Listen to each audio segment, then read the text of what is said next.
who are living up there already know might be suitable. You know, we can chase down those in the intervening time and you know, attempt to develop some kind of a relationship with those places over the next few years. To be honest, I'm just thinking about the language barrier for the locals.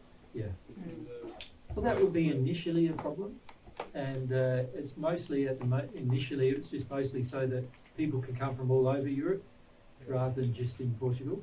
But over time, I feel the language barrier will be less of a problem for lots of different reasons. We won't go into right now, but Most young Portuguese. yeah, young Portuguese. yeah, Only like 60 over, they must speak yeah. But most of the young ones do, Yeah. don't they?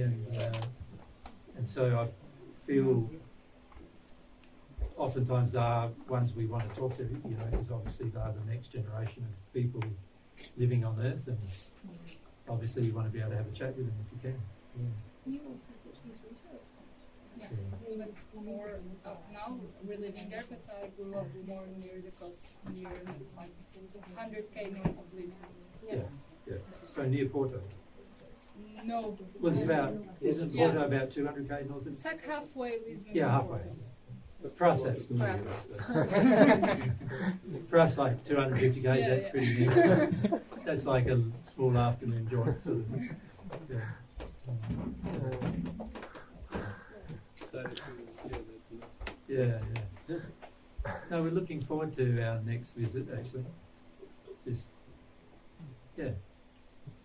We sort of want to simplify our next visit because we're visiting 14 different, I think it is, locations in total. Is it 13? No, we're doing 15 events, 15 35 events, yeah. days. 36 days now because we had an extra days. Yes, Yeah. and all the informal things you do with people where you meet up. And talk. Yeah. You know, it's nearly every day. It's nearly every day, and so you end up quite tired, and also we're not getting a lot of sleep in this in any place that we've been to so far. In Austria, we had an excavator right by our window for 5 days of the week. In Belgium, we had church bells ringing from 6 a.m. to 10 p.m. plus jets going over the top of it. And you know, when we live in a silent location like we live, it's pretty hard to get used to that within a week, you know. And last night was just a mosquito. It was just a mosquito. Woke us both up at We But- use nets. yeah. Yeah. Woke us both up at about 3, and then we started talking, and No. then it was 7 o'clock. So yeah, it's sort of like we haven't been getting a lot of sleep either when we're travelling, and so one thing we want to do is sort of our next visits to Europe is just slow it down a bit, so we got time. Plus, also to slow it down a bit so I can do some editing and get some audio out while we're going around. Yeah. What are we going to do about the audio? We're going to share it with us to put to the video. Yeah, I'll have to. What I'm doing is uploading it to a server in the States at the moment, Okay. and you can download it from there. I'll give you a link to download it from there. I'll put it in a public space there, and anybody can download it. So The unedited. 'cause the unedited, yeah, you'll be able to download the unedited, Okay. and then eventually we'll edit it and put it in the same space. But Are you going to do for both weekends? You want the audio for both weekends? yeah, Yeah. Yeah. Claire's got the video. yeah. You want the video to be uploaded to the same server or what? Or I Well, yeah, that's our goal, but I'll have to do all of that as we go, sort of thing. Yeah. You mentioned someone's putting these up on Spotify really quickly. Yeah, Yeah. they are. Yeah. Emma's a part of helping with Emma's a that. part of helping with that. Emma down in front here. Yeah, so there are audios sort of that are going up very quickly, but they're not the actual audios we're taking that are much higher quality. So Yeah, which is it's good though, isn't it? That people are doing that. yeah. And there's in a few different locations too, on YouTube as well as Yeah. Spotify. I think. Yeah. So yeah, you'll be able to listen to this over and over, hopefully, and might even see a video. Who knows?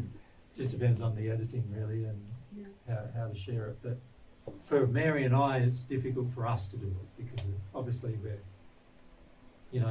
basically when we go from one place to another, and some of the places we're going every week, you travel on a Monday or a Tuesday, so you got the whole day travelling generally. We arrive, we've got to shop, unpack, get everything sorted. Usually we've got 1 or 2 days to just sort ourselves out, and then we're setting up for the venue, setting up the venue.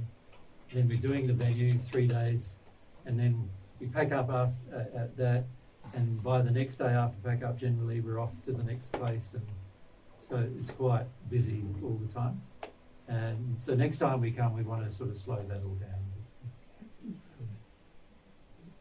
Are you switched on? I'm switched on, I think. Everyone's hearing me through the speakers, I think. I can't tell because I'm sitting here. All right. All right, let's look at this laws. We're going to just have a brief conversation about it because it's a complex subject, but the first thing to say is that there are guiding principles for every law. So these principles are set, you can say that God has a personality, and inside of God's personality is all of these principled feelings. And a part of these principled feelings include feelings that drove his desire to create laws in harmony with those feelings. So what we've learned from God is that basically God created laws based on his feelings about what he felt about things. And then he had a governing series of principles, and then those principles were used to create every law. So every law includes these principles. Right? Now, I'm not going to go through the principles with you because we've already done that. So what I'd like to do is refer you to some downloads that are on our website that are in 2016. They're called the Assistance Group series of downloads.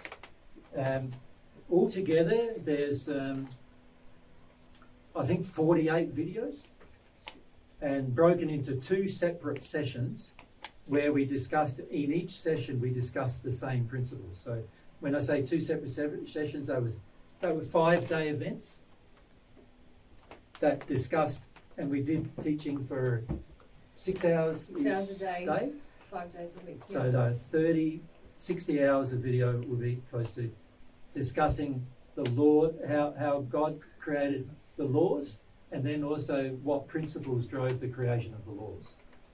That makes sense? So the 2016 Assistance Group is called. The name of the group is called Understanding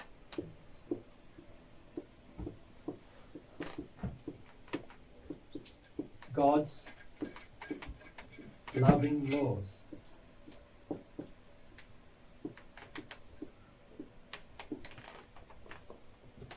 Right?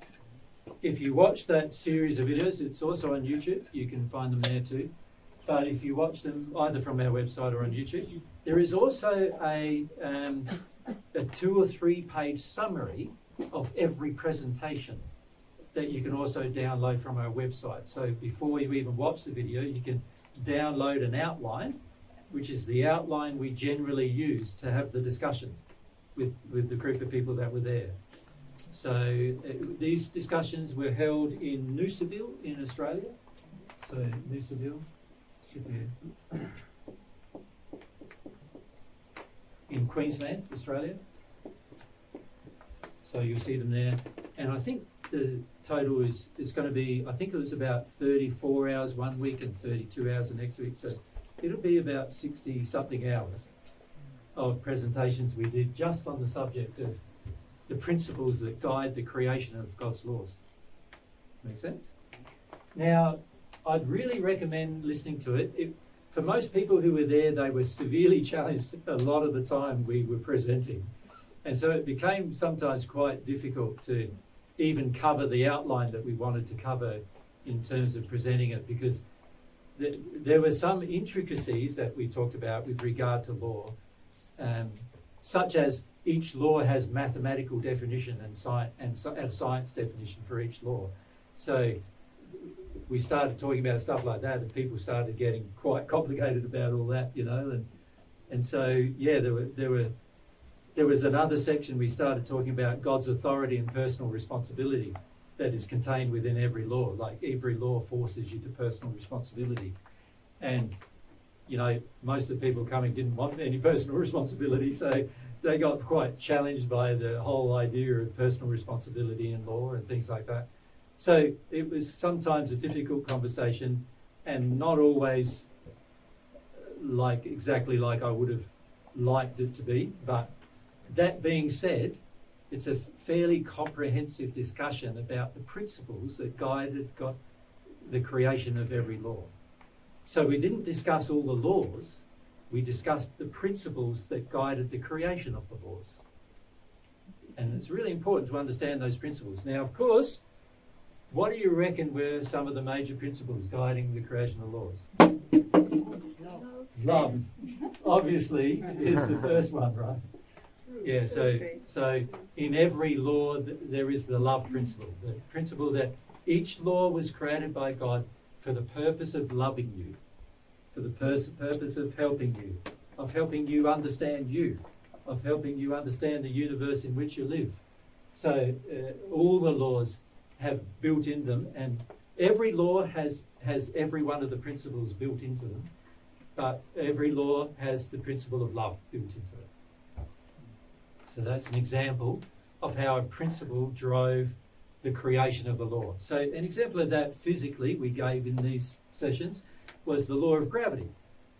The law of gravity is a physical law, scientifically and mathematically defined, and it's defined by relationship between mass and the gravitational pull. And that law governs the fact that you don't fly off this earth because it's spinning at what, 1,600 kilometres an hour, something like that, isn't it? And so normally if you got something going around like that, 1,600 kilometres an hour, you can see there's a lot of potential force, isn't there, that would cause you to fly off into space. And if there was no atmosphere or there was no gravitational pull, then obviously there'd be no atmosphere. And not only could you not breathe, but you'd also, the instant you were born, you'd fly out into space and die straight away. So obviously gravity is a good physical law that keeps you safe and secure on a planet that you can live on. That's the purpose of it, right? So the purpose of it is loving, and it's there to help your life, not to hinder it. Now, of course, with every law, you know, if you break it, then it doesn't feel very loving. So with gravity, if you decide you're going to jump off a building or you just fall off a building, in that moment it doesn't feel very loving, because by the time you hit the ground, depending on the height of the building, you're going to either be severely injured or killed in the process. So with every law there is also a consequence for breaking it. And there's also a principle in that, and that's the principle of responsibility. So there's another principle there that governs God's creation of every law, and that is to make you personally responsible for the decisions and choices you make in your life. So every law has been created to force you into that state of responsibility. Make sense? Every law also has as its driving force the authority of God behind it. In other words, God created it because God wanted it to be that way. And he had loving reasons as to why he wanted it to be that way, and that's why he created every law. So there's this principle of God has the right to create law. And because we are a creation, we are going to be, you know, dependent on the way in which God created the law. You know, if we were gods ourselves, then we would have to create laws. Yeah. And of course humans have done that, right? Set themselves up with God and then created a whole heap of laws on earth, often in contrary to God's laws, and made them laws. So, you know, I don't know what it's like here, but I'm sure it'd be much the same as in Australia. If you want to understand the laws are in volumes that are like, you know, take up the whole of one side of a whole library, you know. Nobody really knows any of them, you know. And they have lawyers who are meant to interpret that law. And often that law is in contradiction to God's. And this is another principle, that any law in contradiction to God's trying to destroy it. So that's another law. So you'll see these things pop up in the discussion which are in this section, understanding God's loving laws. Yeah. For any of you who have a bit of a science bent or a practical, logical bent, you're going to probably enjoy those discussions. But we did found they got pretty emotional because the average person doesn't like law very much. The average person's quite lawless, actually. We noticed that here in this region of Portugal, there's a strong desire to be without law, you know, and you see that everywhere. You see without sexual law. So in other words, people, you know, doing things like, you know, swapping partners all the time and having sexual liaisons that are not based upon any permanency, you know, things like that. And that's contrary to some of God's sexual laws, moral laws that God's established. There's other areas like just, you know, notice here, it's like the speed limits don't seem to be observed very frequently. You know, you might be driving along, it says 50, you go to 50 and everyone bunches up right up behind you, pushing you along. And it's sort of like, yeah, nobody here is doing 50, right? And so there's also this idea here that almost that if there's a law there, then you should at least challenge it. You know? And obviously, if we have that attitude with God's laws, we're going to break them quite frequently, and cause our own pain and suffering as a result. So, you know, we also see spiritually there's a lot of laws being broken here, where there are spiritual beliefs such as reincarnation, the belief that your beliefs don't matter, the beliefs that your intellect, what you think doesn't matter, the belief that what you feel doesn't really matter, you just got to be. And these kind of statements are actually contrary to God's laws about the operation of the soul and how the soul works. And most people on earth don't consider those things when they think about these spiritual paths, but they are all a part of God's law and not being adhered to, and therefore something that will have to be corrected in the future. We also see a lot of the emotional laws not being adhered to, like things like taking personal responsibility for your own feelings rather than dumping your feelings on other people, for example. You know, we often see that not being adhered to all around the world, actually. And it's very common here because a lot of people came here to have less law. Like, you know, the laws in other countries were more rigid or restrictive, or the lifestyle in the other country was more rigid and restrictive. So a lot of people came here to get away from that, you know.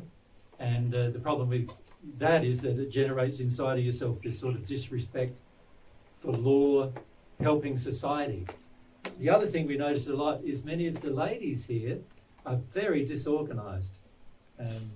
You have a feeling that's against structure. Obviously that means that in your childhood probably there were times when structure was imposed upon you in an unloving manner, and you don't want to feel about that. But what that means is we see sometimes in your own homes the lack of structure and the lack of organisation and the lack of the logic in the way in which your kitchens are organised and the way in which your, you know, houses are organised and where things are to get things done. Sometimes it's at opposite end of the house when it should be together. And just because logic would dictate organised structure would make your life easier, right? But many people want to rebel against organised structure when they've had a very dominant father who's made a whole heap of rigid laws that they couldn't get away from. And so what they do when they become adults, they go, I want freedom. And freedom is the expression of just everything sort of more relaxed, everything more, like we call it creative, but actually a lot of times it's without engineering, without function. And God designed everything with engineering and function. You know, like you look at everything God designed, it's creative, but it also meets a purpose. It's functional. You know, you look at a tree, you know, not only are they beautiful to look at, they're nice and green, and that appeals to our senses, particularly our sense of sight. But also you stand under them, you feel the energy coming from them, that appeals to our other spirit body senses.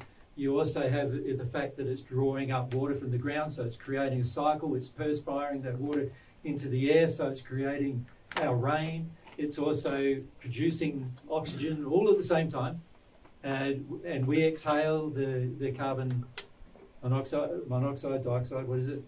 And then it inhales it and produces oxygen for us to so we can function. And that's all one thing doing that.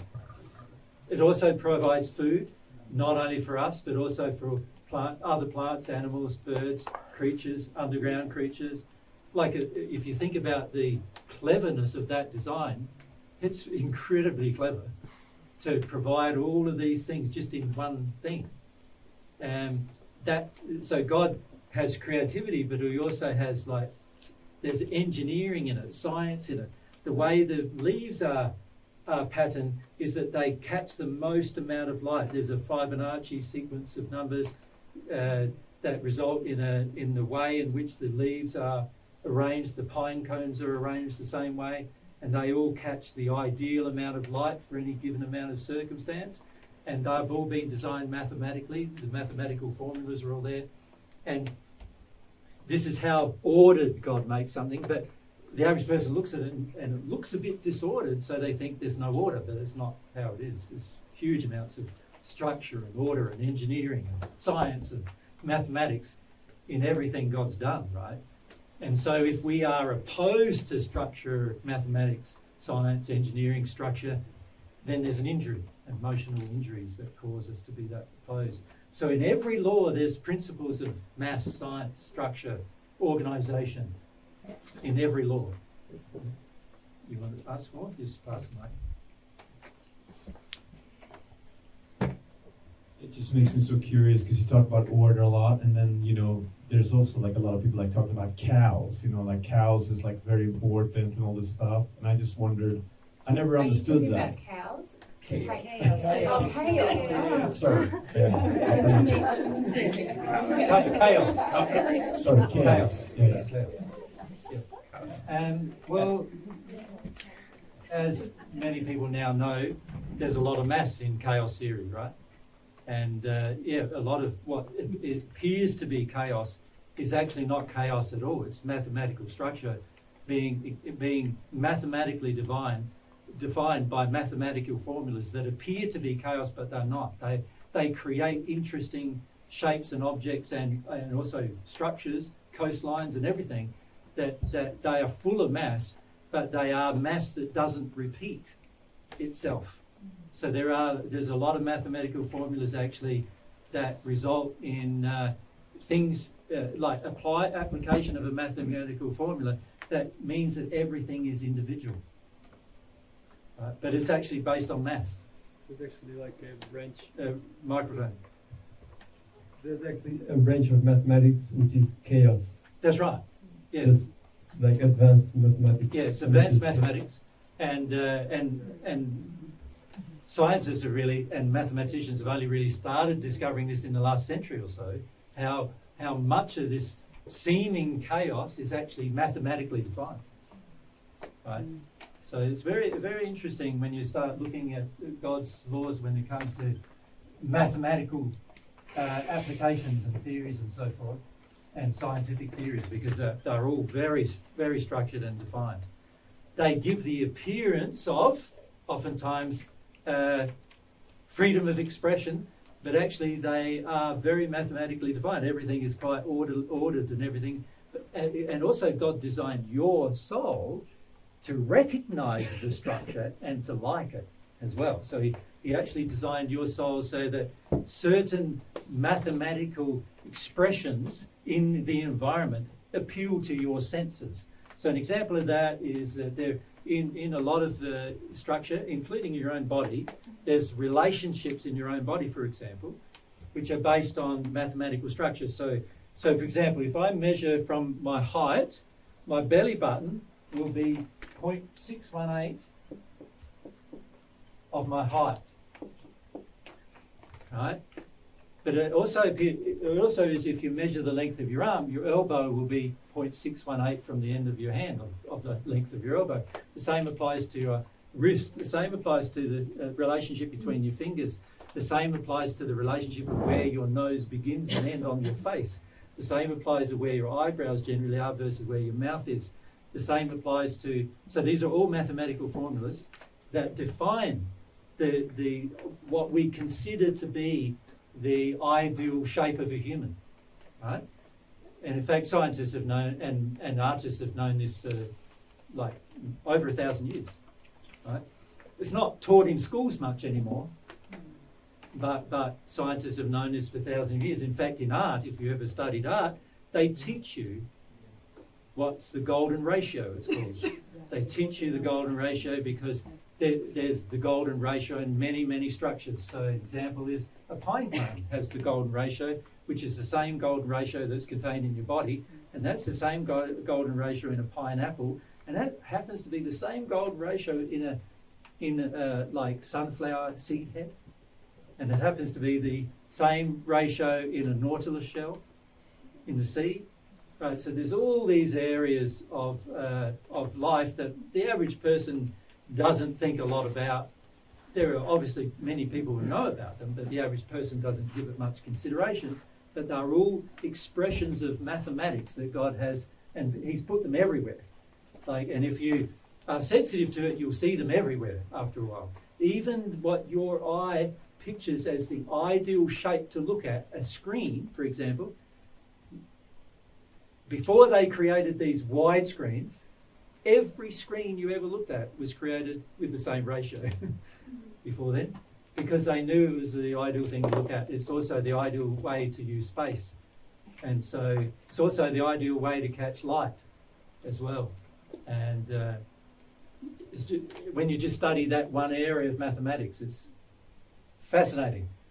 You know, because you see it everywhere from your own body to like pineapples, pine cones, nautilus shells, to the way that trees, why they rotate their leaves as they grow, rather than putting them all in a line and things like that, right the way through to spiral galaxies, the same ratios are in spiral galaxies as well. So there's this mathematics everywhere in the universe, like very strict mathematical formulas defined a lot of the relationships that are occurring in what we call nature. Right? It hasn't come about by accident. It's all mathematically defined by a designer, by a person who knew what he was doing with maths. Yeah? There's one more question. I've always had, since I was a child, this strong feeling. Yep. It's been very hard to convey to people. Yep. And I'm willing now to question this belief system in the name of humility in this session. In the name of humility or the feeling. The feeling. Okay. I always felt that there's like that we have to find our place within God's creation. That's true. And that there's like a sacred hierarchy, and you know, like the not a hierarchy. Not the hierarchy, like there's an order, and then almost like in an orchestra. Don't confuse hierarchy with humans with order. Oh, okay. Yep. So God created all of you to find your true nature and to be that nature. And actually, when you are, you will be completely unique. No other complete soul will be the same as you. And remember, we're talking about the two halves, okay, not just about one half, right? So everyone has been created to be uniquely different. And when you engage your unique difference, that's when you will be happiest. But it also is the way in which you'll find a way to be happiest in your relationships with other people as well. So God designed all of His children that way. So yes, there is a process of finding who you are that needs to be engaged, but don't think that it means one person's more important than the other. From God's perspective, it's a flat level. Yeah. The only way that a person in God's universe, if you like, has more power is as they develop in love. Yeah. And they cannot, because it's an aspect of love, they don't express that like that power in terms of hierarchy. They don't view it as them being more important or having more worth or having more deserving of more gifts or anything than anybody else. This is something that Mary and I get attacked for a lot, because in saying we're Jesus and Mary, people then assume that it means we're saying we're better than everyone else, Or more special. or more special, or anything like that. It's not true. But that's what's confusing to me, because like when I feel like say nature, right? So you have a lion and you have a snake and you have all these souls, right? And they have this unique personality.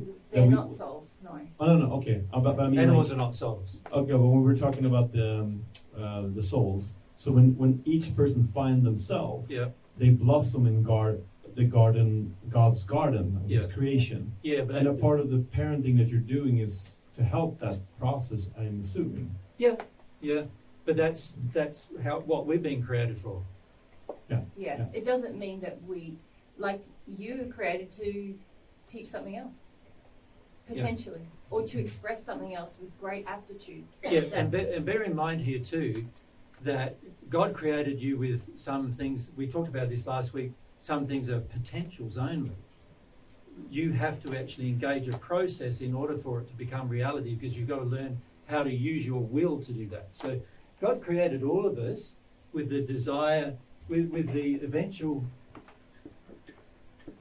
Remember, I drew the spheres earlier.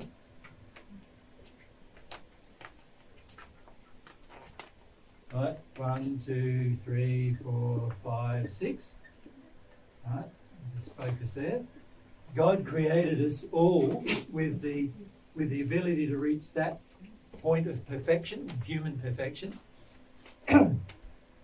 In that place, we have certain limitations, and when I say limitations, we are humans only. We will never be more than a human unless we go beyond that. So God created us with the potential to go beyond that, but it's something you have to decide to do for yourself. So God created you to be this potentially this very expansive being, or to be the perfect human. And how you express your nature and personality is going to vary very widely, depending on whether you stay there or you progress beyond there. If you stay in the sixth sphere, you're going to have a limited version of yourself, still the version God created you to be, but it's limited because you haven't chosen to receive something from God to make it better than that, right? But if you progress beyond it, now you have the ability to receive substances from God that change you from being a perfect human into being what we call an angel, a divine being, a person who now has some of God's substance of love within themselves. Also, by the time they reach the eighth sphere, so the seventh sphere, remember, was about giving up the mind. And then the eighth sphere, the transition between the seventh and the eighth, is becoming at one with God. By the time you reach that point, that's the only time that you're conscious of your own immortality. So before then, the spirits in the sixth sphere who have been designed as and now become the perfect natural human. But one of the things that almost everybody in the sixth sphere talks about is how do we become immortal? Because there's still a feeling that they might pass, they might die at some point in the future, something else might happen. Nobody knows. In that place, they all think, we don't know, because we're not changing, we're not growing anymore, because they haven't received God's love yet, not changing, not growing anymore. And so what happens is they then start pondering, well, what happens if we don't grow anymore, we don't change anymore? It's like every experience is now just another experience in the sixth sphere. We're not growing to the seventh sphere. What's going to happen to us? People worry about that. In the sixth sphere, they worry about that. But those who are in the eighth sphere don't worry about that because they know they're immortal. They've received a part of God's love, nature, to the point of completion of the love that God has for humans. And that love, that personal love, has transformed them into awareness that they are now immortal. They can never be killed. Their soul will never die. Their soul will always continue to infinitely grow. So it's a very different condition. And it's a self-aware condition. You become self-aware of it in that space, in the eighth sphere. So these states are very different states. And choice defines which state you become. So even though God designed you to be a unique person and a unique character, a unique nature, and I don't just mean you, I mean you and your soulmate together, that's the complete soul. Even though God designed that, God also is giving you the capacity to choose whether you want that existence or an infinitely growing existence. And that's the choice that faces all humanity right now. The choice is, do you want to stay in this existence or do you want this infinitely growing experience? Right? This is something that each of you will be making a choice. Even if you decide to not make a choice, you've made a choice. And you'll be there if you decide to not make a choice. You'll be in that perfect natural man state, but not a divine angel, right? And a person who's received some of God's love to the point of becoming divine themselves, yeah? In terms of the way they experience and give love.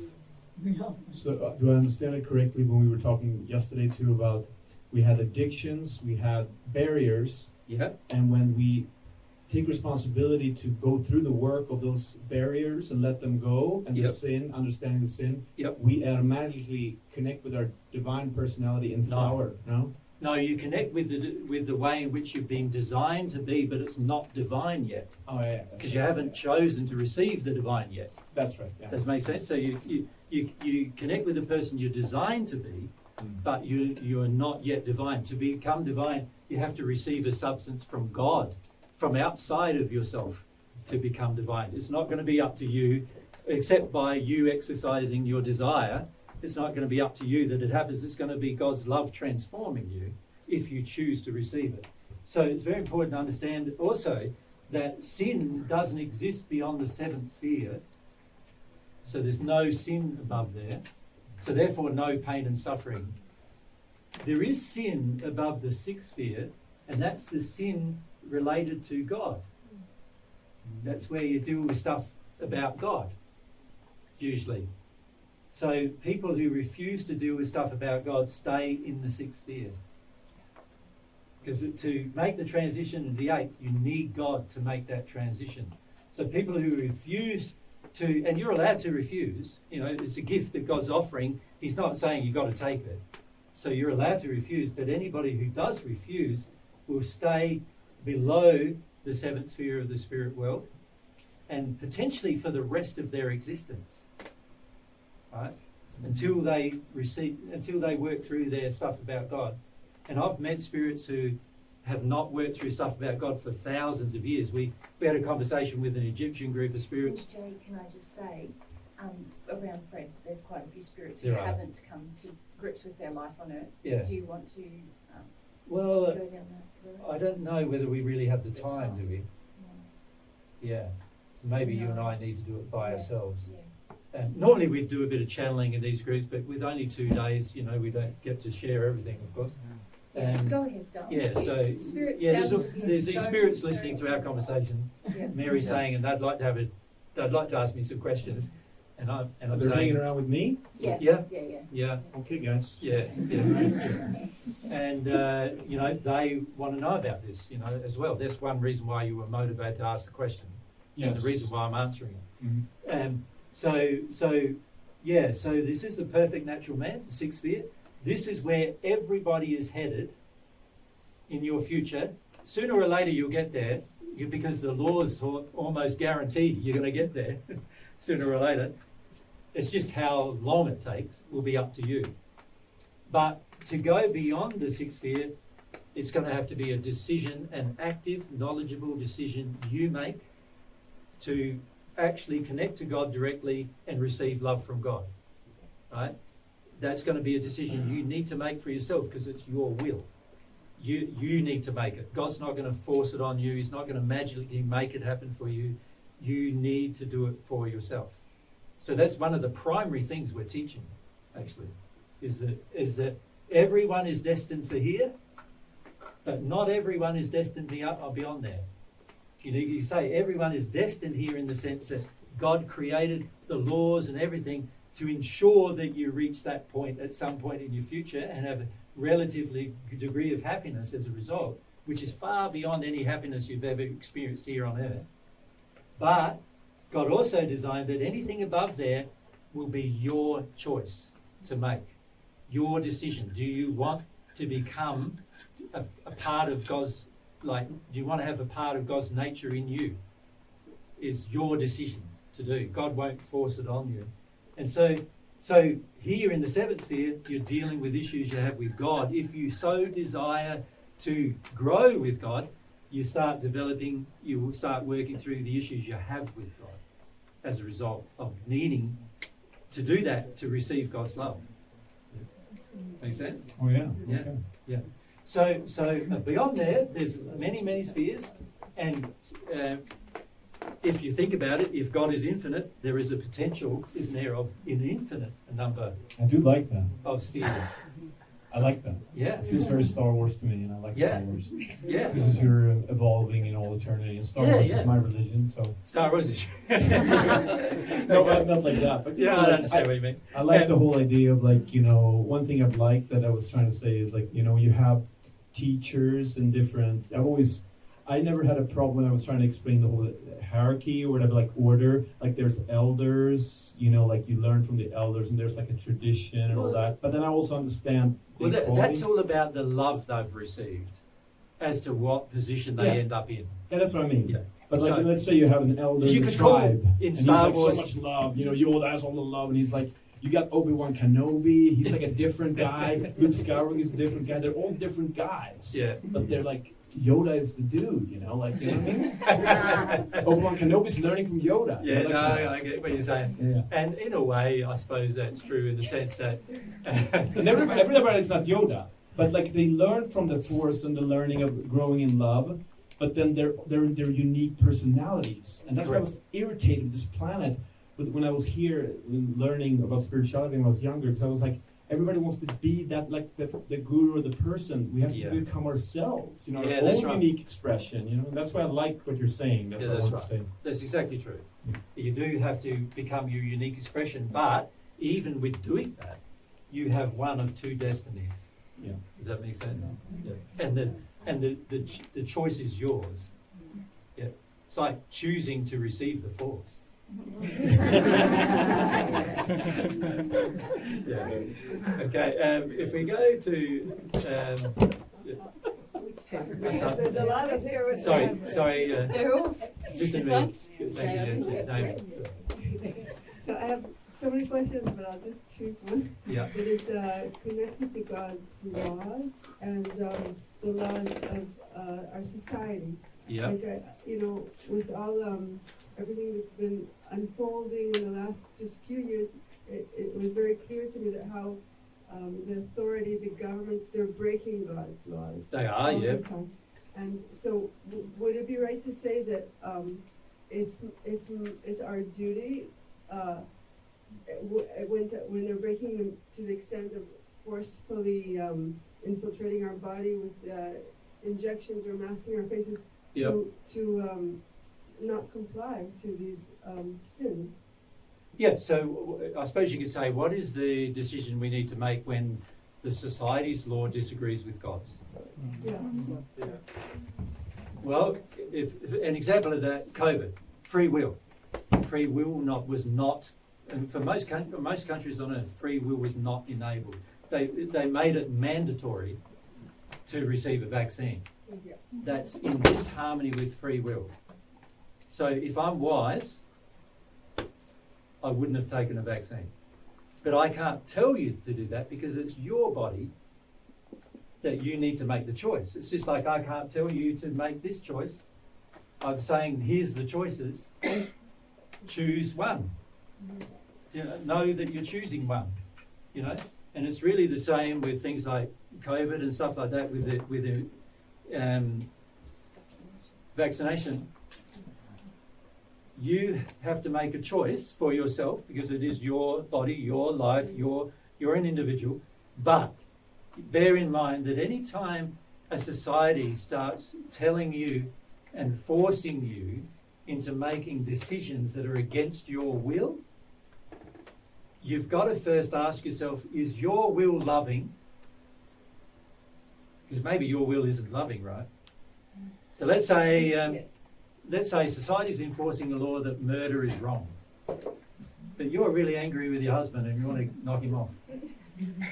Like, this is so restrictive, this law, where I You can't go, kill my husband. this is against my free will.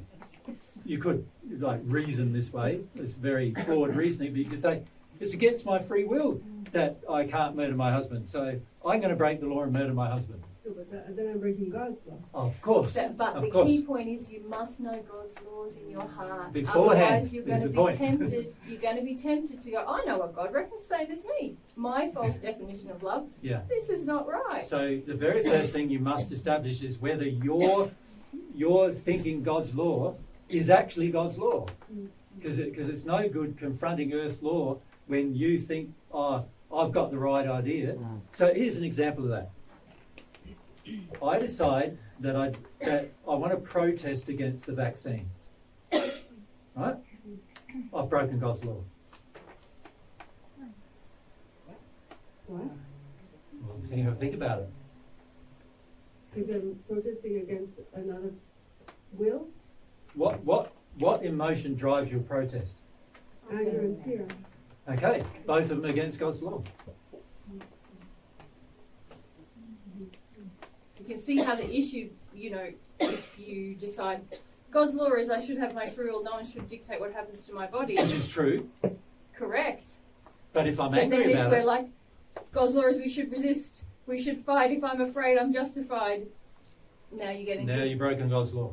difficult territory, don't you? Yep. This is why your relationship with God is so essential. That's right. Because God is going to tell you. So for me, they're asking me to do a vaccine. I don't want to. If I wanted to, I'd do it. But if I don't want to, I'm not going to do it. The main reason why I didn't want to is because I could feel it was being forced. And automatically when someone tries to do that, I'm going, this is against the laws of free will. And also, they've genetically modified most of these vaccines, which I also feel is against the natural laws that govern our body. So there's those things. And then, of course, I asked God, do I need the vaccine? God said no. I don't need it. Yeah, Does anybody need it? The answer to that is no too, by the way. but so I asked that and then I don't need it. I'm not having it. during that time, I was searching for like leaders, spiritual leaders. Like, so I think, wow, what does Jesus say about this? This is so crazy. I know, we got thousands of emails about, what do you say about this? Yeah, but you didn't have anything online of what you think about it. Why do you reckon that is? Because it's kind of like a protest? It's what? It's like protesting? Well, firstly, who's responsible for your decision? I am. All right? No, So I'm not responsible for it. And also, So, but everyone if I seems put to- something online saying what I think should be done, what am I doing now? I'm accepting responsibility for your decision. That's against God's law. I can't do that.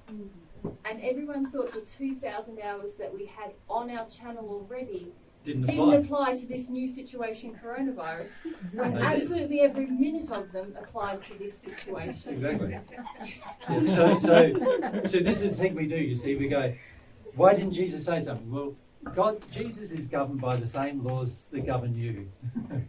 And if Jesus is sensitive to what God's feelings are about these matters, he's going to do what God dictates.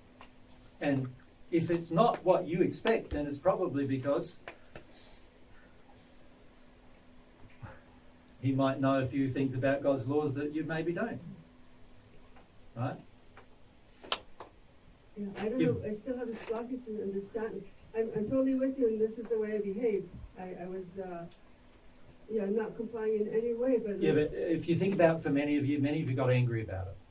Many of you got like afraid and angry, right? If you weren't afraid of catching the virus and dying, No. then you were afraid I about didn't your care civil about that. liberties being controlled. Everyone was afraid on every side. Yeah, Panic, we had people drama. absolutely abusing us from both sides. We had some saying, why aren't you recommending you take, you're irresponsible, you're this, you're that, whatever. And then we had other people on the other side saying, why are you not telling everybody that it's all about mind control and like conspiracy theories and whatever else? And I'm going, it's not about mind control and conspiracy theories, and it's about love. Every decision you make is about love. And right, am I loving myself taking the vaccine? Am I loving my body taking the vaccine? If I really loved my body, wouldn't I accept all of my emotions? If I accept all of my emotions, will I ever get sick? The answer to that is no. So So why would I even need a vaccine under those circumstances that I don't really need it? God designed me perfect. He designed my body to fight everything that might come along. He designed it all that way. So I'm going, well, that's how he designed it. I know that. I am going to make a decision for myself, but I'm not going to make one for you. No, but just like this monologue that you just said, Yeah. like, maybe it doesn't really matter, but like, why not at the time, like that voice to be heard? Because everyone's got feelings they need to feel about the situation. Can you see now? And if I get involved in making statements while they haven't felt their feelings, they're going to make a whole series of decisions based upon their unfelt feelings that they're trying to avoid, rather than actually deal with their feelings. So it's far better for me to make the statements after it's all died down and all the fears have died down and all of the unloving behaviour has all died down and all the stupidity has all died down and everything, and then people become a bit more reasonable, and also they become a bit more informed, because there's now research all over the planet that proves that taking these genetically modified vaccines has damaged people all over the planet. So there's all this evidence now. And now I've got the ability to reason with people about it without them going nuts. But in the moment, the best thing I can do is say nothing. Because anything I say would influence a person one way or the other. And then I'm going, well, it's not an issue that I need to influence you on, because you need to make a personal decision. Right? So it's very important for me to just go, here's some principles, but I can't even, when people are inflamed with emotion, the very first thing they need to do is feel their emotions, because anything someone attempts to share with them is going to be like completely ignored depending on what emotion the person has. And fear is the very worst of all emotions. And the biggest thing driving the earth during the time of COVID was the fear of death. The fear of death before your time. And the reality is most of you are afraid of death at any moment, whether it's before your time or at your time. And that needs to be dealt with as well. Fear is not conducive to your future happiness in any way. And every time you get angry, you're adding to the unlovingness of the planet. So all these people who got upset about having to take, and upset refusing taking the vaccine, were just as culpable for the unlovingness that occurred on the planet as all of the people who said, we're going to force you to take it. Just as culpable. And this is something most people don't want to hear, right? Particularly in the moment. They want to go, that other person's forcing me and I'm not doing it. I'm really angry about them forcing me. And then on the other side, they're going, oh, yes, you should do it because it's loving to people. You're preventing the spread of this thing and people will die if you don't do it. So there's all this emotional manipulation as well. But both sides of the argument doesn't really matter anymore whether they're factual or not, because both sides of the argument are driven totally by fear, totally by anger on both sides. And do I want to get myself in the middle of that? Not this time. Not any time. Not unless there's a really big principle that needs to be stated. Now, of course, the principle of free will is a big principle, but the majority of people didn't even care about it. Even the ones who said, oh, my free will is being affected by being forced to take the vaccine, I'm not taking it. And then they went around emailing everybody, trying to force everybody to make the same decision.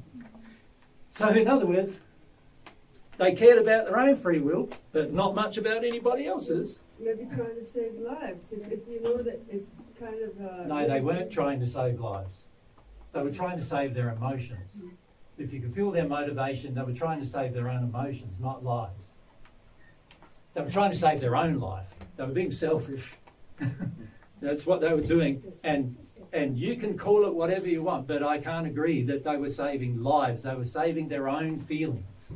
Right? And this is where it becomes very, very unloving. And you see how head up even people get hearing me say the reality of what was happening, 4 years after it began?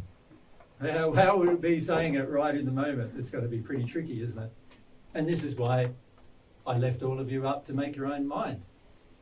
And many of you made decisions one way or the other that were unloving in the process. Even those of people who had heard divine truth for years and years and years were being terribly unloving to others. And there were some who had taken the vaccine who were being unloving to the people who weren't, and then there were some who didn't take the vaccine who were being unloving to the people who did. And I'm going, what matters from God's perspective? Isn't it love? So why are that you choosing, just because you're afraid of something or you have a pet bee in your bonnet, why are you choosing to be unloving to everybody? And why is it that there's just as much unlovingness coming from one group of people, the so-called righteous ones, as there were from the other group of people, the so-called righteous ones? Both of them were being unrighteous. Both parties, both groups. And having known people in both groups, without exception, it wasn't about coronavirus.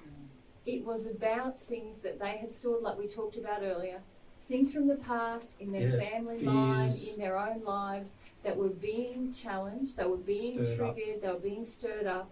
And without exception, no one I knew felt about those things. Not a single person we knew, And aside from honestly, ourselves. But the only way to, well, maybe there's one exception, but the only way to find a wise and loving solution is to do that work on yourself. And that's what I meant when I said there's 2,000 hours on our channel already referring to this problem. Because this and everybody thinks it problem, doesn't apply to that problem. when everyone's fear goes up, just even 2 notches above the usual, everyone thinks this is a special case and there's got to be special responses and special needs and special we have laws. It can't be this thing that you're saying of just like feel it, because people are dying or going to die, or it's because there are those fears and griefs stored in us that we are managing every day with our very cushy lifestyles, with our phones and our chocolate and our swimming pools and what have you. Yep. If we're lucky, we get to do that. Quote lucky. Lucky. If we're lucky, It's we not get to really lucky, have all but- those addictions that we avoid. Yeah. And it takes something that's out of the ordinary for people to suddenly get sensitive to that fear and the grief. And then they say, oh my gosh, this is unreasonable. This is a special case. Everything. Yeah. Jesus, where are you? You said, tell everyone this special case A new thing I've got to tell them. But really it's just the opportunity that many people had to deal with, to do exactly what we've been talking about, Can I say something to add to what Mary's saying though? How many people die, how many children die every year from malnutrition? That's a lot. Do you know? It's around 50 million every year. How many children die every year from abortion? Well, it's hard to quantify that. It's hard to quantify, but they estimate at least 60 million. That's documented. How many children die every year from miscarriage?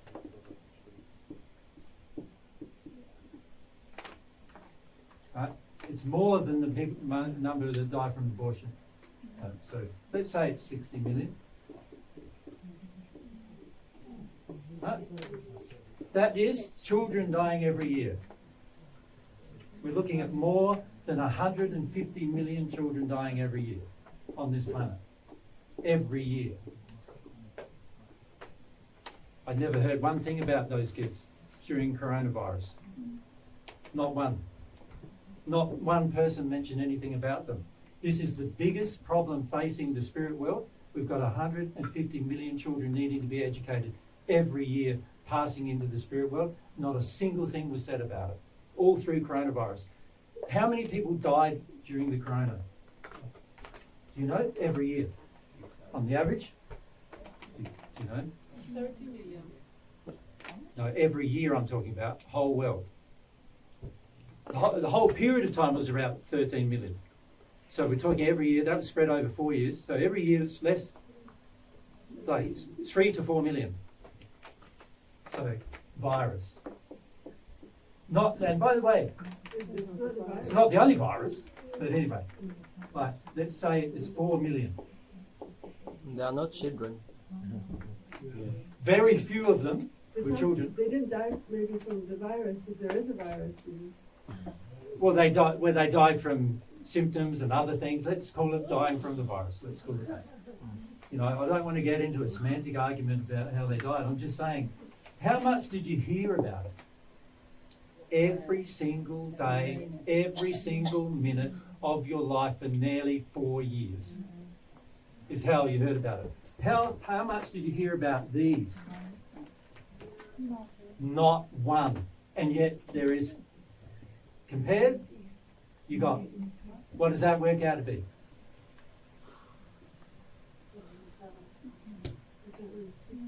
150 divided by, it's really 170 here, right? Divided by 4, it's 160 divided by 4, it's about 4. So you got what? 40 times the amount of deaths of children, our most precious. They should be the most precious people on this planet, given the fact that they're not able to care for themselves, right?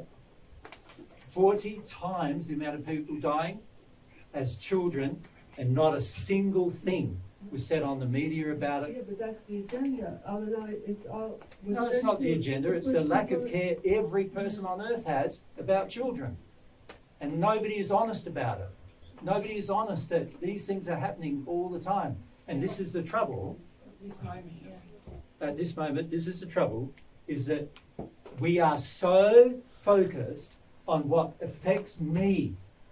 Selfish is what we are, right? And most of us don't want to face it, but it is a major problem. We are so focused on what affects me, we don't listen to anything else unless it affects me. Unless I have the miscarriage, I don't care.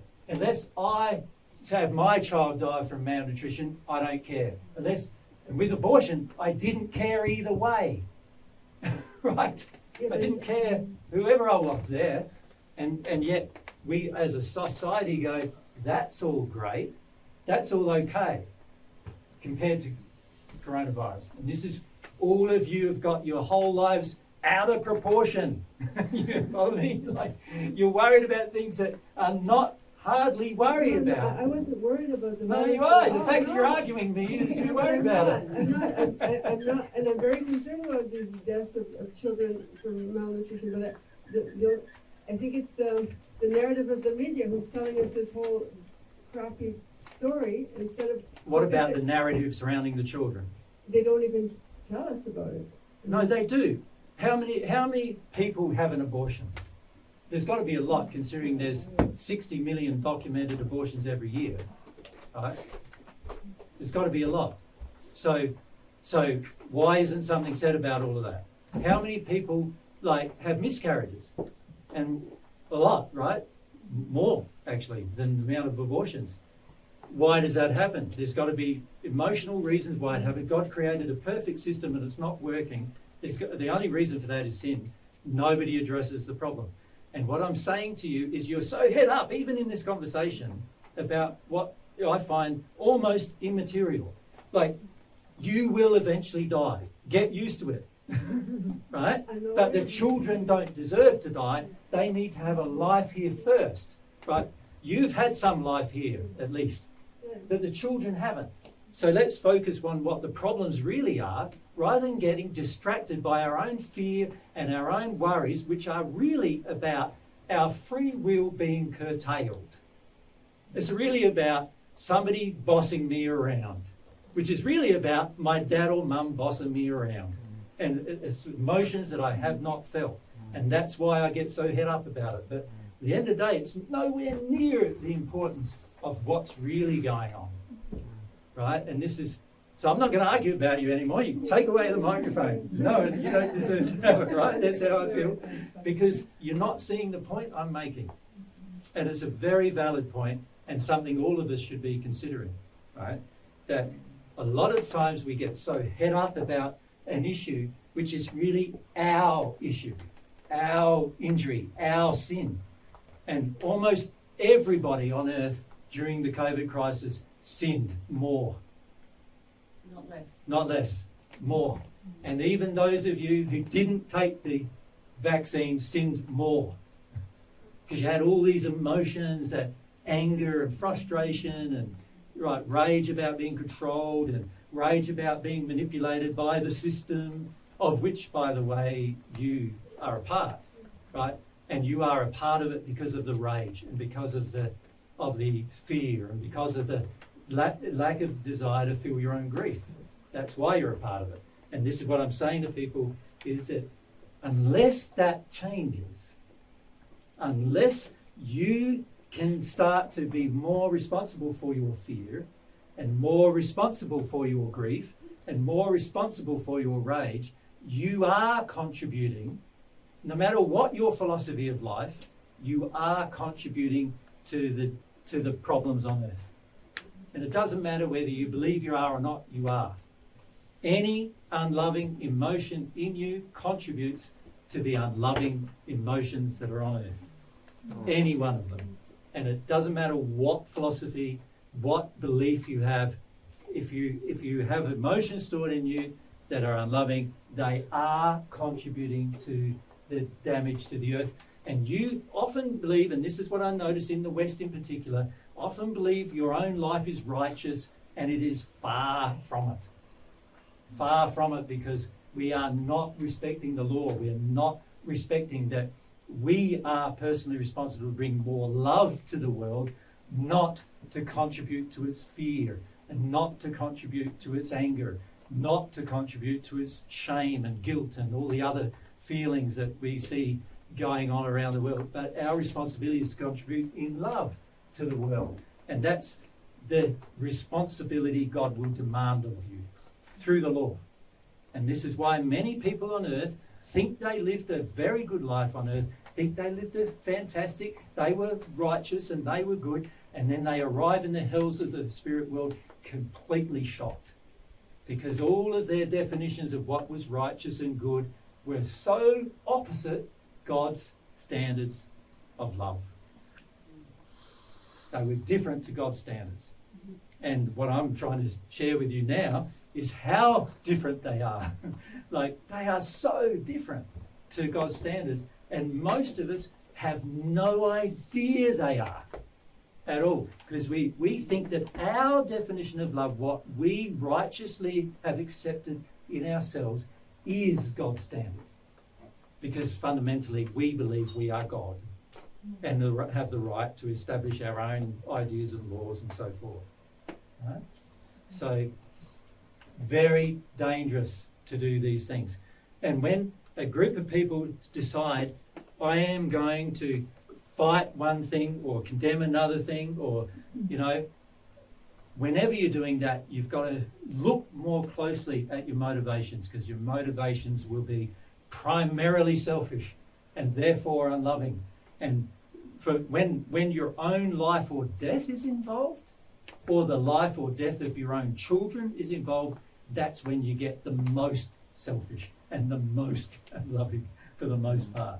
And this is something that we need to address, because all people on earth need to come to a stage where we go, if I am in a state of fear and I am in a state of rage and I'm in a state of condemning other groups or whatever, rather than just focusing on what is true and what is false, then all I'm doing is contributing to why we have our problems here on this planet.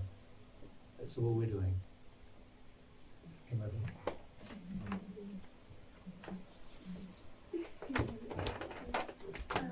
If you look like there's a lot going on in the world right now, let's say, Yep. If you look like especially in politics, Yep.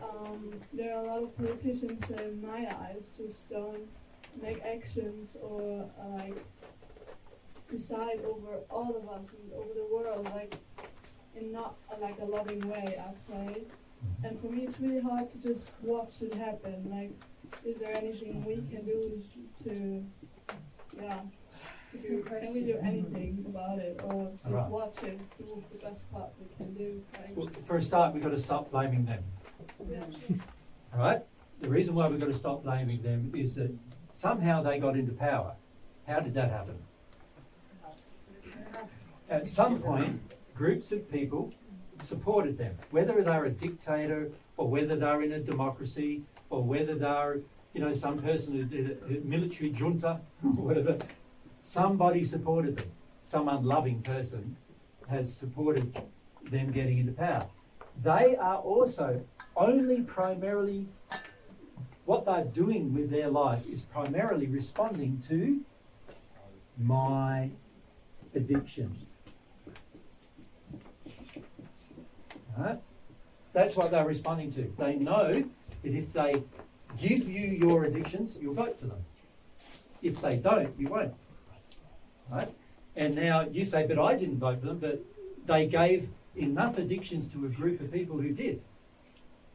That's how they got in power, by giving people what they want, is how they got in power. Now, obviously, not a very good way to run the world, because a lot of what people want is very damaging to the world. But you can't blame them for meeting your addictions when you still want your addictions. It's like, if you think about ethics and morality, it's one of the most unethical things you can do, to blame another person for meeting what you wanted them to meet in the first place. Now, when I say meet your addictions, everyone here has addictions that are unloving, right? And you do want them, you want everybody around you to meet them, and that includes them. And they have learned, over years now, they've learned the more people they can meet the addictions of, the higher likelihood they're going to get in power. So they've learnt this now. Well, politicians have learnt this now. This is why the average politician is all about modifying the story they tell you and telling you a story to meet your addictions. Now, it might not be just your addictions, of course. It could be other people's addictions too. So the real question then becomes, who is to blame for that? All of us, I guess. Yeah.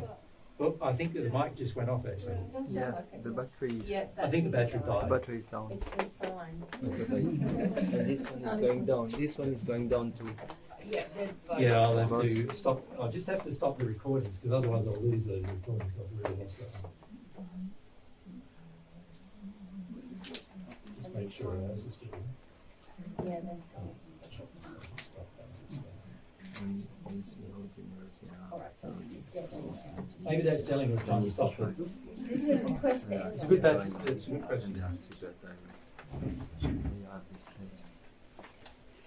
Whoops. One minute to see. Reloading to say.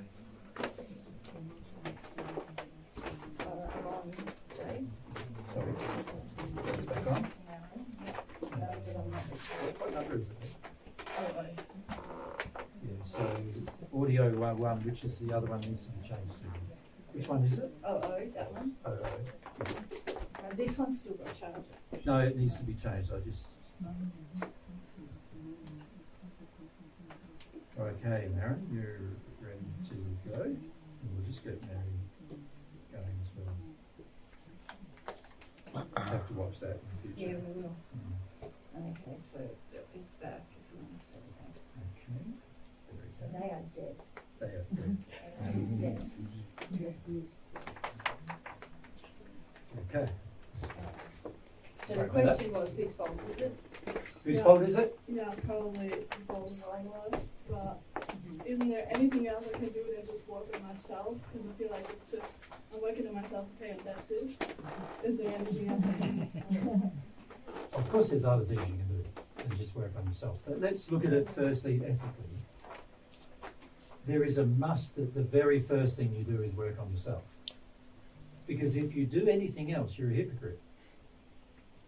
You're trying to help other people and you're not working on yourself. You're trying to get them to change, but you're not changing you. So any other course of action is hypocrisy. So the very first thing we've got to learn to do is not be hypocrites. We need to work on ourselves first. That needs to be my priority. Now, as I work on myself, my condition of love will change. As my condition of love changes, I get inspiration about how I can express that love to others. In the process of expressing that love, I'll be able to make other people make changes. I'll be able to help them make changes. Not make them, but help them make changes. In addition, anybody that needs help, I would gladly give them the help for free. I would do it because I love them, not for any reward, not for any social media, 5,000 followers on YouTube, or any of those reasons that are mostly driving people today to help anybody, but rather because I just care about them and I want to help. The love in me will dictate that. Now, can you see? That's all you have the power to do. You don't have the power to do anything else, because if you did anything else, you'd probably be pushing their will, which is against the law of free will. They need to make the same choices at some point, but you can't force it on them. So any other course of action other than firstly changing yourself and then giving the gift of your love to another, any other course of action is out of harmony with free will and out of harmony with love. So protesting, out of harmony with free will and love.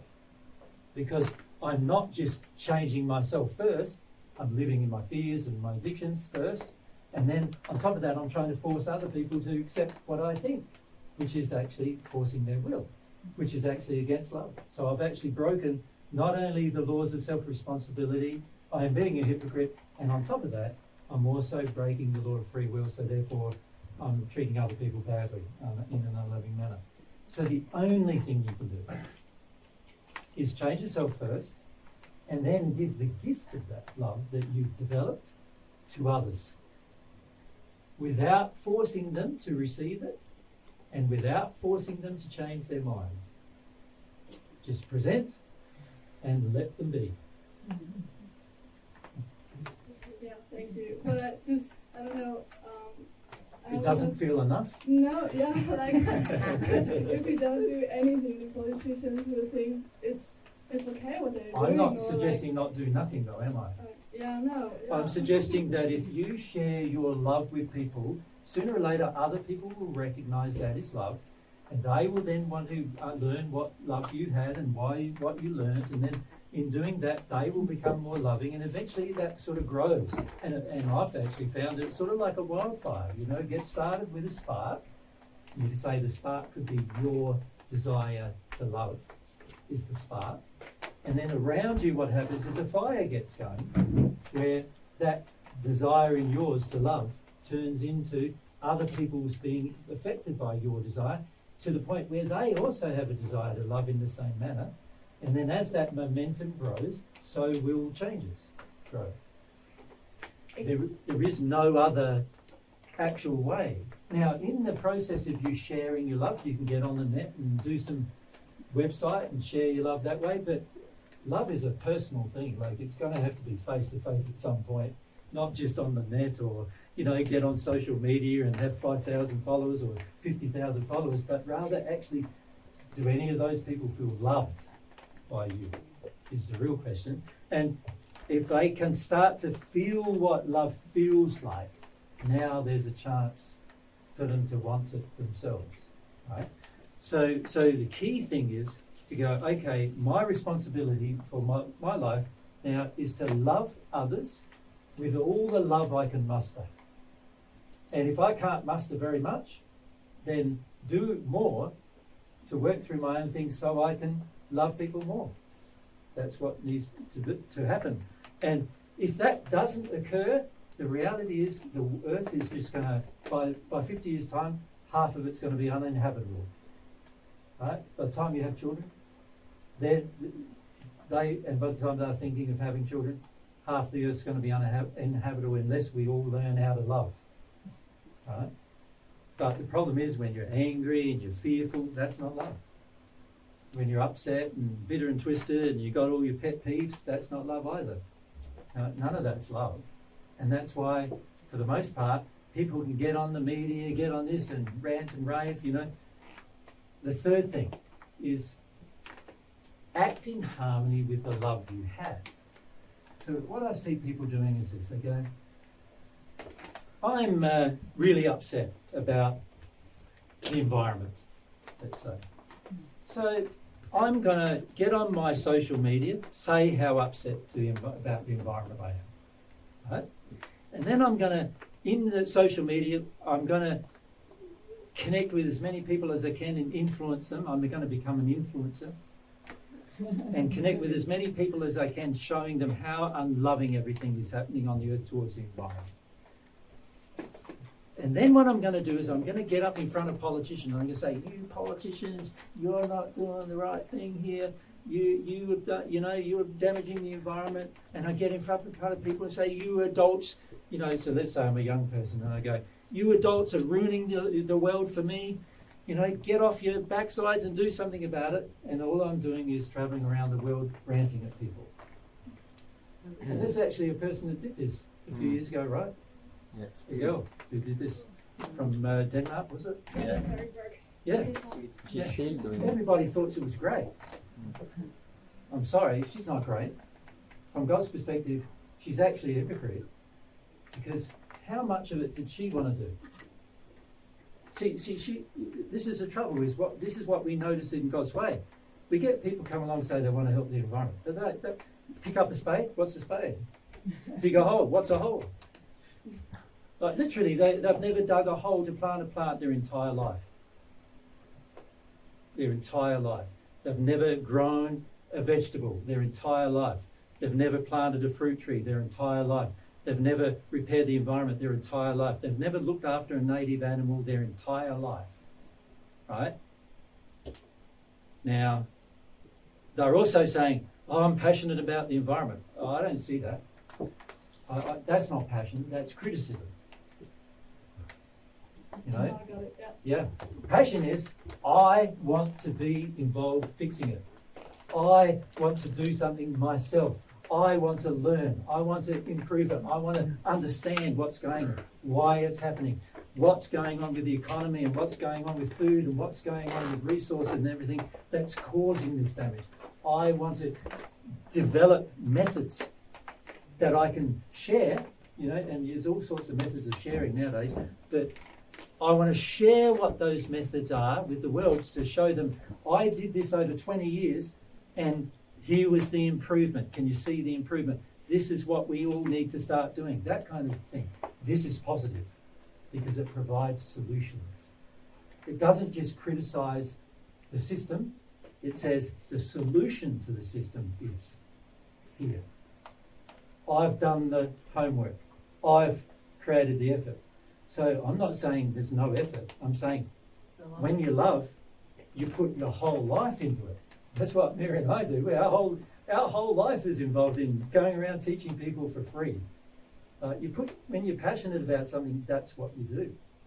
And you don't care whether people agree with you or don't agree with you. You don't care whether you've got 50,000 followers on YouTube or whatever. You don't care about those things because all that matters is if you're loving and you're doing your utmost in your passion to share. And if you do that, you won't feel like it's a waste of time. Because even if everybody else says it's a waste of time, your love in you will drive you into feeling that it is not a waste of time. You know that you're doing the right thing and you know you're being loving and doing it. So that's like and that's what we need to do in passion, with desire. And that's something that I don't see in people. I see them criticizing everybody else. But I don't see them coming up with solutions. I don't see them passionate about those solutions. I don't see them sharing those solutions. And all I see oftentimes is them attacking other people for not doing their solution, right? Which is not also the way to go. It's one thing to say the truth, but you don't have to attack people. You don't have to pull them down. You don't have to criticize their whole lives. You just need to say, this is the truth. This is going to harm you this way or benefit you this way. That, the false would harm you this way. The truth will benefit you this way. That's all we need to do. And if enough of us do it, there would be definite changes. And I would go as far as to say without enough of us doing it, there won't be any permanent changes. There won't be any permanent solutions. Thank you. Now, this is the last question. It's good because I want to zoom out a little bit. Yep. Yeah, it is. Just hold it. Just hold it close, like yeah. So, to go back to, we were all born and created perfect. Yes. psychology. Yes. And then you said that why being in the womb and then after the children are sort of decaying down the spheres, down to earth. Yep. And then we have to make our way up again. Yep. And so my question is, why did God dream it that way? Why is this happening? Is this his kind of experiment or game, or why is this happening instead of just being us all in the sixth sphere all the time? Can you hear who you're blaming? I am. I was very touched, and I know I'm blaming God, Yes. and I get really. Is God responsible for people's decisions? And that's my question. Yeah. What does God feel? So I ask God, is God responsible? Are you responsible for someone else's decision? Can you answer that? No. No, I that mean, close with the mic. You need to go closer. Hold the mic. why he gave us free will. Because without giving you free will, you wouldn't know yourself, you wouldn't understand yourself, you wouldn't be able to grow, you wouldn't be able to change, you wouldn't be able to make choices, you wouldn't be self-aware. Free will is all about those things. It's the way you enjoy life. Without the gift of free will, you would have no enjoyment in life. You'd be like a robot just following So the leader. he gave it out of love. Yeah. Yeah. And what have we done? Yeah. So God gifted us with free will. Right? He gifted us with this beautiful gift, very powerful gift, beautiful gift. Along with this free will comes self-awareness, self-knowledge, the ability to make choices and decisions, the ability to enjoy things, the ability to understand things. All of these beautiful things flowed on from this gift of free will. He gave us this gift, and it's like giving us a knife. You can use it to stab yourself, you can use it to stab someone else, or you can use it to cut up some veggies. You know what I mean? So you can use it for a good purpose, or you can use it for a very bad one. And so what did we do in our sin? We decided to use our free will to sin. And then we say, God shouldn't have given us free will. Isn't the better thing to say, we shouldn't have sinned? You see my point? Isn't the better thing to tell ourselves that we shouldn't sin, rather than say we shouldn't have free will? Like if God took away your free will, you wouldn't even know yourself. You wouldn't even understand you could make a choice. You wouldn't even know, you wouldn't be self-aware. If he took away that, all of your joy in life and you'd become a robot, literally a robot, like an animal. You'd become like an animal, unself-aware. You know, just live and die, live and die, live and die. That's what you'd become. So if God took away that, he also would then take away all these beautiful things. So he can't take away that. We need to take away this, because we created it. Humans created sin, and we need to stop creating it. And if we go back to Marin's question, we have the potential to do that in a generation. Yeah, one generation is one possible. generation on earth could see sin, with education and and their children knowledge. would be born into this world in the sixth sphere. Sinless. Sinless. Yeah, that's the potential. And it's totally possible. And God isn't feeling amused about our sin. God isn't feeling good about our sin. God is feeling this is pain, unnecessary pain and suffering for my children. But I can't interfere with their use of free will. I want them to understand how powerful that gift is. But as soon as we start to use our free will in harmony with God's laws and God's love, there are immense rewards and there is potential to change things. It's just that most of us ask this question because we feel so condemned by our own sin, if you like. We think, oh, we can never get out of it. We can never cease sinning, is really the corrupt faith that we have inside And of us. also there's another corrupt faith that says, if my parents taught me to sin, then I'm going to always sin. Yeah. And that's not true either. I think it's inevitable that sin will continue. Yeah. But it's not. You can make a decision to not sin, and you can do it independent of how you were taught.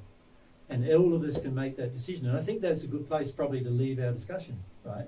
Because all of us have the option to use our free will to embrace God's standards of love, or we have the option to continue our sin. And that is fundamentally a decision that faces every single individual on the planet. And if you're really responsible, you will start saying to yourself, I need to take responsibility for my sin. I need to see it, I need to become aware of it, I need to be aware of what is causing it, I need to know everything about it so I can get rid of it from me. And God's not going to rub it out for you, and this is why people think, I'm saying I'm Jesus, I'm going to do some magical thing on you. Like hocus pocus magic, that all of a sudden you're not going to be a sinner anymore. No, I'm sorry, I can't do it. And also, God doesn't want me to do it. He wants you to be, every one of you, to be responsible for your own sin, right? So it actually, even if I could do it, would be wrong anyway to do. God could do it, but he decides not to do it because if humans created sin, humans must take responsibility for the destruction of sin. They must take responsibility of getting rid of it. So a part of God's standards of love is deciding for yourself, are you going to take responsibility for getting rid of sin? Your sin. Start with yours, because you can't change anybody else's. You can only change yours. The difficulty is at this point not knowing. What? Still, because I was not educated in this matter at all. Correct. Well, that is true. But the reality is everybody on earth wasn't. And the reality also is, well, you can be. If you have desire, you can be. So again, it's about, do we have a strong enough desire to go, okay, I was not educated, nothing I can do about that. I now know that this is my way forward. If I really believe this is my way forward, I can educate myself. I can educate myself about what sin is, and I can educate myself about what love is. So wouldn't that be the wisest choice to make, even if you didn't know? It's okay that you didn't know. What's not okay is when you know, you do nothing. Isn't it? Yeah. All right, well, I think we'll leave it there, eh?